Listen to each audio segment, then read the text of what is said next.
La lluvia había empezado antes del amanecer, lenta y constante, bañando el soñoliento pueblo de Pinewood County como una silenciosa advertencia, y mientras nubes grises se cernían sobre la plaza del juzgado y las farolas parpadeaban a través de cortinas de llovizna, una figura solitaria se movía a través de la niebla, su bastón golpeando débilmente contra el pavimento mojado.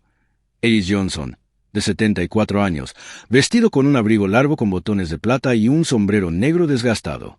Calado, el tipo de hombre al que nadie miraba dos veces, pero que todos deberían haber recordado. Pasó con cuidado junto a la cafetería, junto al viejo monumento de guerra donde su nombre estaba grabado en letras pequeñas bajo un águila de bronce, y atravesó las puertas del Bank Trust, donde penetrante olor a desinfectante se aferraba al suelo de mármol y el joven cajero detrás del mostrador de cristal se puso rígido en el momento en que se acercó. «Buenos días», dijo Hayes con suavidad, su voz tranquila pero segura, deslizando una carpeta por el mostrador. «Estoy aquí por una transferencia de Veterans Cross America, cuenta sin fines de lucro 543E.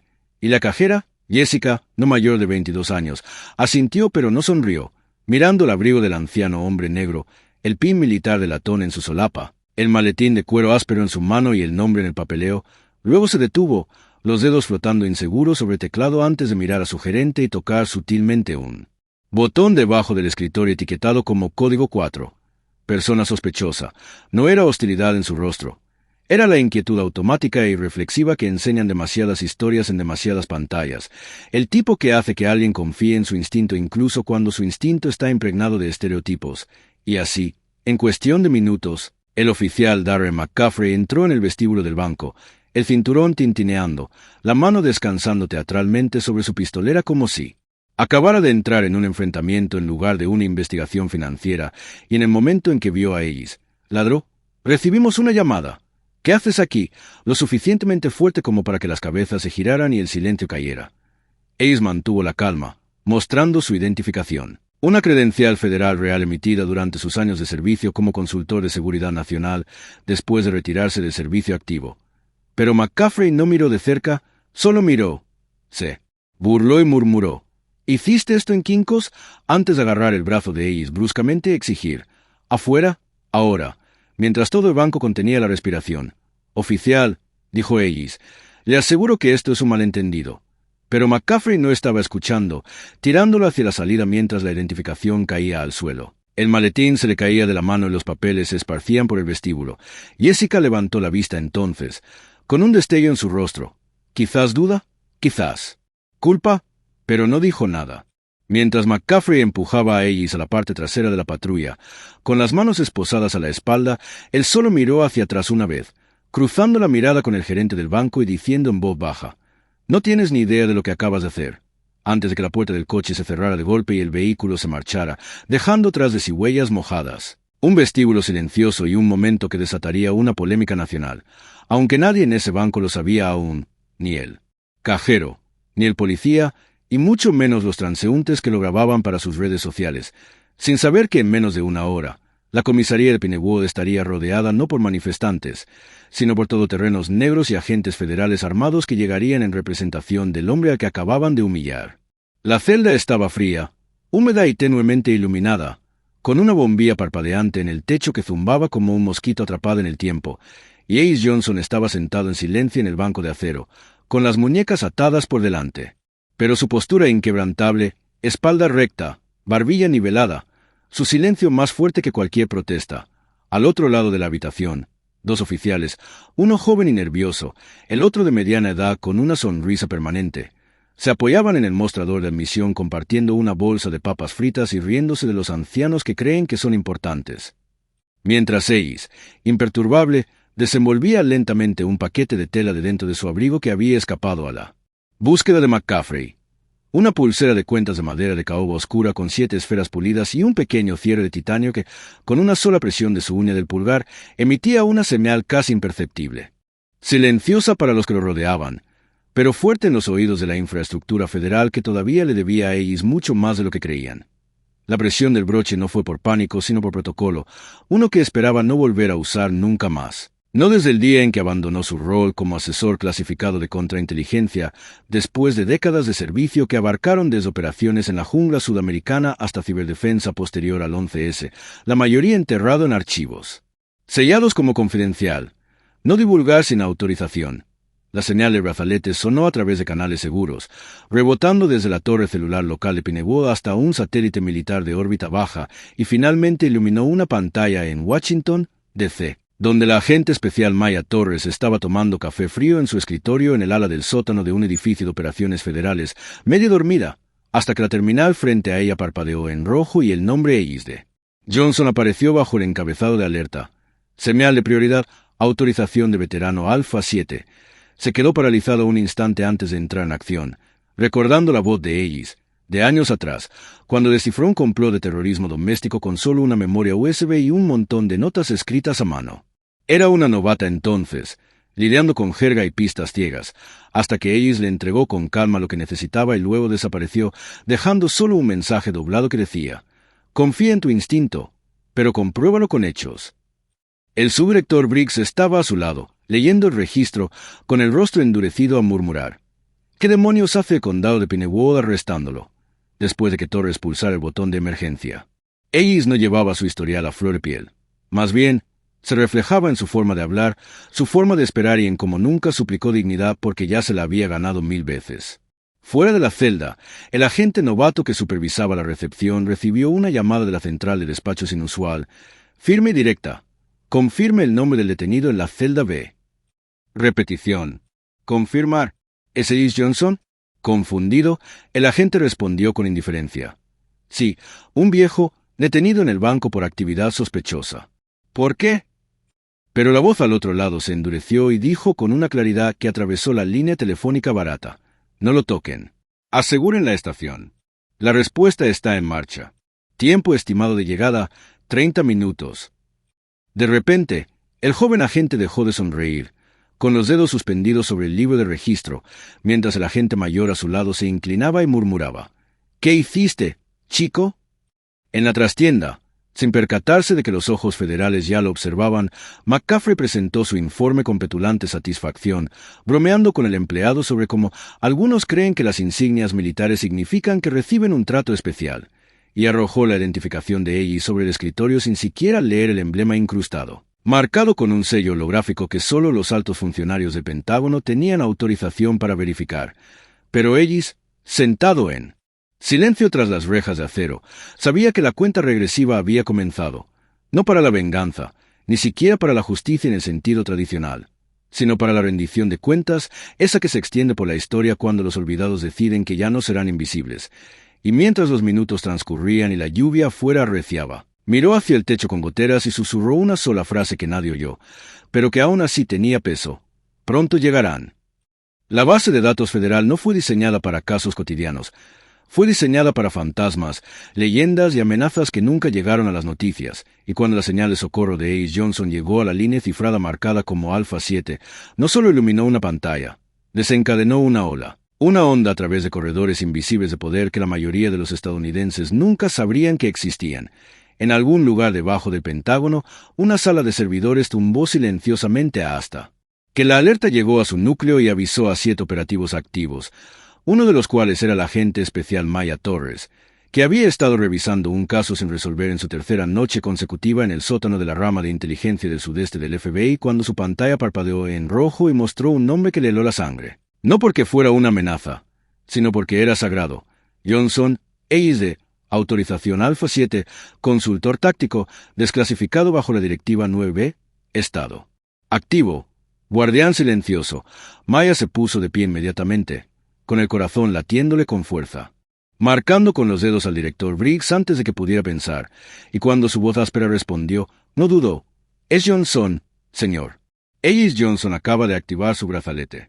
Está bajo custodia en algún lugar del condado de Pinnewood, Georgia». Silencio. Luego, envíenme las coordenadas. Preparen al equipo. Nos vemos en el tejado en 4 minutos. Eso fue todo. Porque Ellis no era solo un veterano retirado. Era el tipo de hombre que había guiado la mitad del FBI sin que lo supieran. Había descubierto células durmientes con nada más que ecuaciones matemáticas escritas a mano y retroalimentación de audio. Se había sentado frente a espías extranjeros con la paciencia de una montaña y se había marchado cada vez sin reconocimiento ni gloria.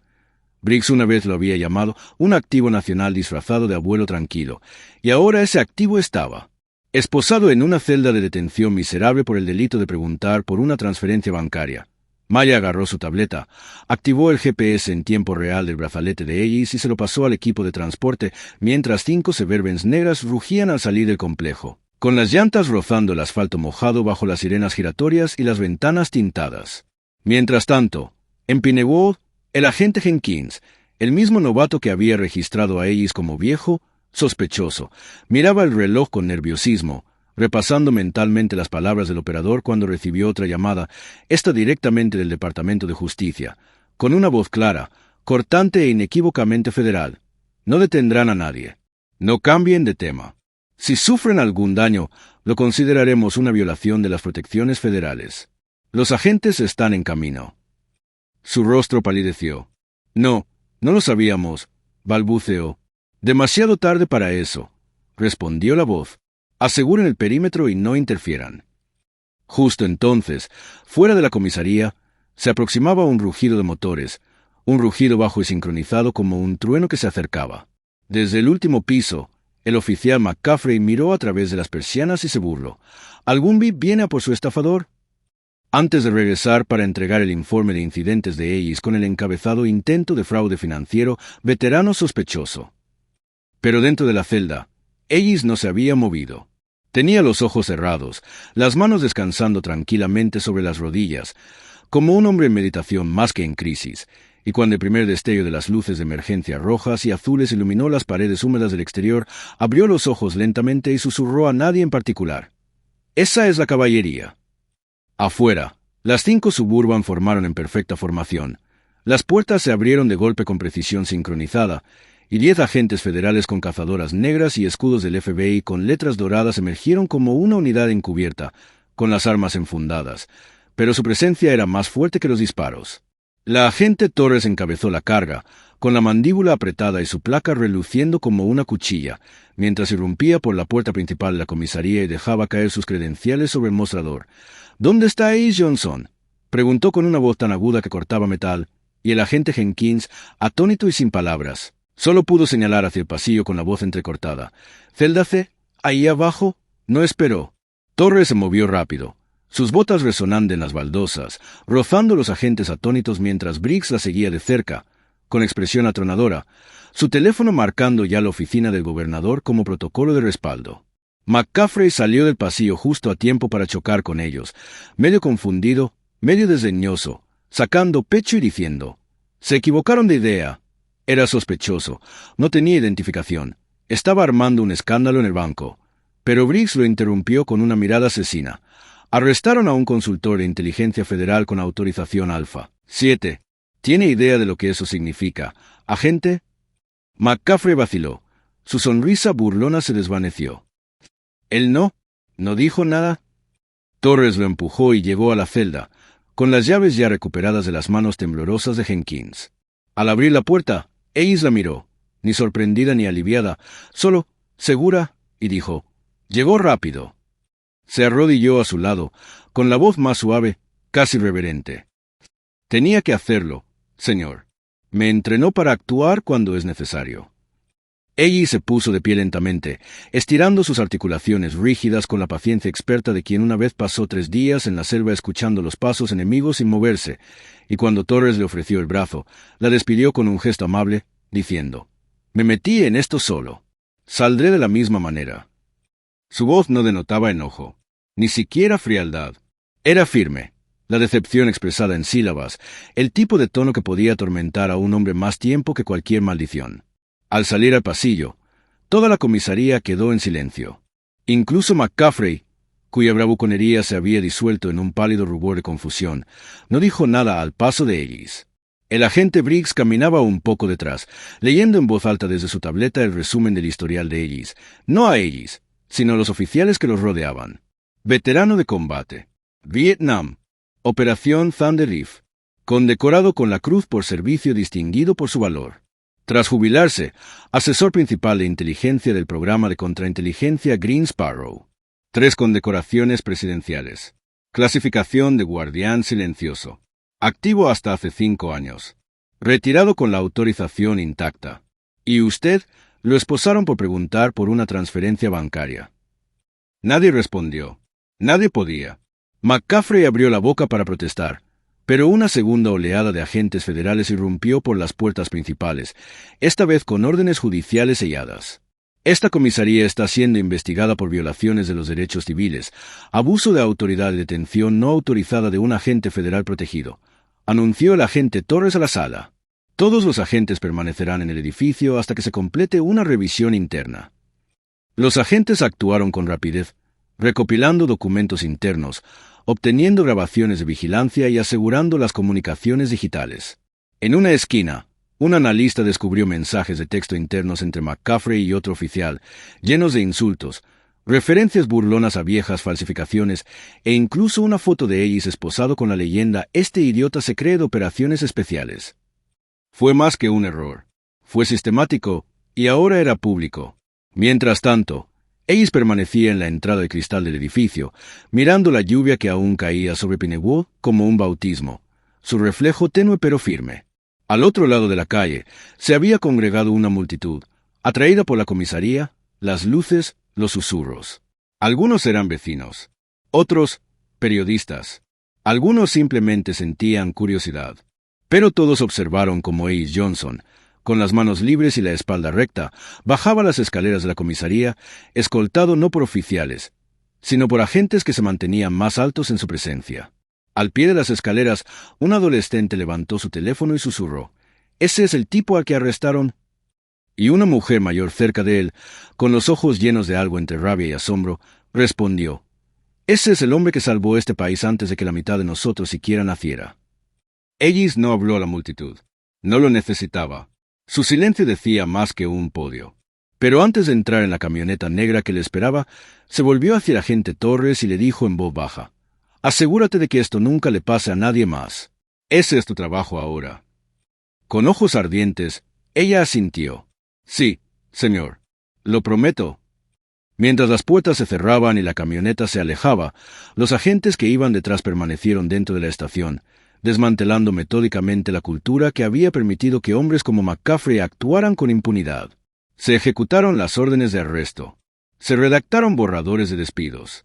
Y a todos los oficiales se les dijo lo mismo: «Este ya no es tu edificio». Por primera vez en décadas, los muros del condado de Pinewood escuchaban, no a las placas ni al miedo, sino la verdad que ya no podía ser esposada. A la mañana siguiente, el condado de Pinewood ya no era solo un nombre en un mapa, era un titular de tendencia, una historia con moraleja, un pueblo cuyo silencio se había roto con el sonido de la verdad saliendo de una celda. Los medios de comunicación de todo el país reprodujeron las imágenes del arresto de Ellis Johnson junto con comparaciones lado a lado de sus honores militares, cada clip provocando indignación, reverencia e incredulidad. ¿Cómo pudo pasarle esto a un hombre como ese?, preguntaban.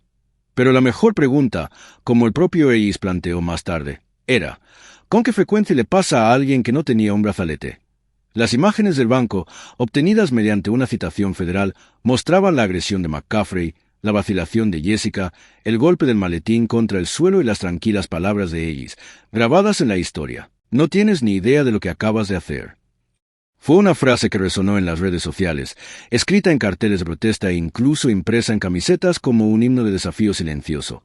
En respuesta, el Departamento de Justicia inició una investigación exhaustiva no solo del Departamento de Policía de Pinewood, sino de cientos de comisarías de pueblos pequeños donde la parcialidad desenfrenada había erosionado la confianza pública durante décadas.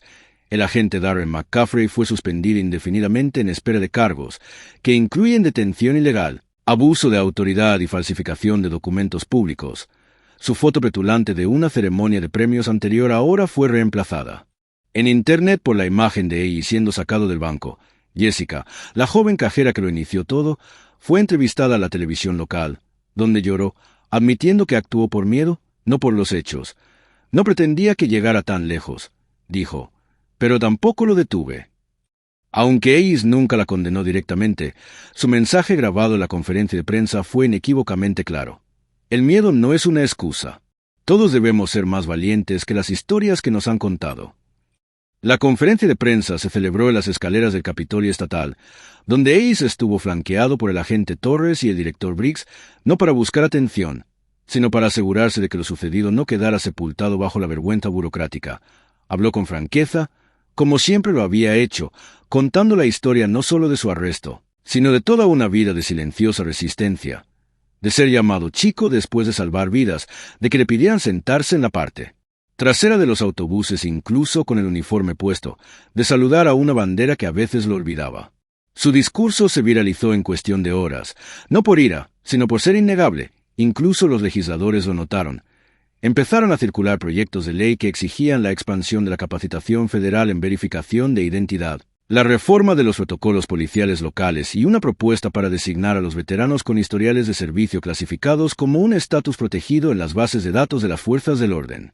Mientras tanto, el agente Torres fue ascendido a líder de una nueva unidad de supervisión encargada de la respuesta federal rápida a las violaciones de los derechos civiles, una unidad llamada extraoficialmente Hecho, en honor al indicativo militar de Ellis. Pero quizás el reconocimiento más personal provino de la multitud, de los cientos de personas, veteranos, estudiantes, enfermeras, trabajadores de la construcción, que le escribieron cartas a Ellis, se pararon frente a su casa con carteles de agradecimiento y dejaron flores junto al antiguo monumento de guerra del centro, donde su nombre había sido ignorado, ahora recién dorado. Ellis se mantuvo humilde, evitando las entrevistas, pero accedió a una última entrevista con un pequeño periodista independiente que le preguntó, ¿cree que se hizo justicia? Y Ellis respondió, la justicia no es un castigo, es un recordatorio. Y a veces, el recordatorio tiene que ser en voz alta. Después de eso, se inclinó hacia adelante y susurró, «Pero la verdadera justicia es cuando nadie necesita un brazalete para ser creído». Aunque el video terminó ahí, sus palabras resonaron mucho más allá de Pinewood y esa sala, transformando la forma en que una nación veía no solo a un hombre, sino a todos los héroes invisibles que lo respaldaban. Ocurrió una fresca mañana de domingo, semanas después de que pasara la tormenta.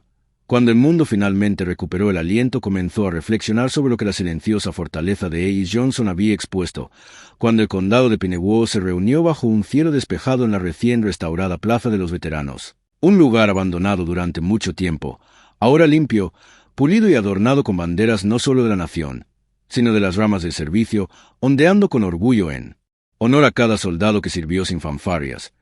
Ellis se situó en el centro, flanqueado por el agente Torres y un senador estadounidense que lo presentó no como víctima de una injusticia, sino como un guardián de la dignidad. Mientras la multitud se ponía de pie, un guardia de honor militar se adelantó con solemne gracia, entregándole una distinción única, una cuarta barra de su cruz de servicio distinguido, junto con una certificación enmarcada que reconocía sus años de servicio encubierto, un documento que antes era clasificado, ahora desclasificado con honor. Los aplausos fueron atronadores, pero Ellis se limitó a inclinar la cabeza, ofreciendo un único saludo a la bandera que tenía delante, y luego se giró para agradecer al joven cadete que le sostenía el abrigo, un chico de no más de 15 años, con los ojos abiertos y el asombro reflejado en el rostro. Después, cuando se le preguntó si tenía algún mensaje final para el público, Ellis fue breve. Esto no se trataba de mí. Se trataba de todos los que nunca pudieron contar su historia. Ojalá todos aprendamos a escuchar mejor. Esa noche, al caer la última luz sobre Pinewood, la plaza seguía llena. Velas titilantes bajo placas, niños trazando nombres en piedras y un nuevo mural de velada en el centro. Ellis Johnson, pintado no con uniforme ni cadenas, sino con un abrigo sencillo, avanzando con su bastón, con la cabeza en alto, mientras detrás de marchaban las sombras de soldados, negros, blancos, hombres, mujeres, todos desvaneciéndose en la bandera que defendían. Y en la esquina del mural, grabadas con pintura plateada, estaban las palabras que lo iniciaron todo. No tienes ni idea de lo que acabas de hacer. Solo que ahora sí la tenían, y nunca lo olvidarían.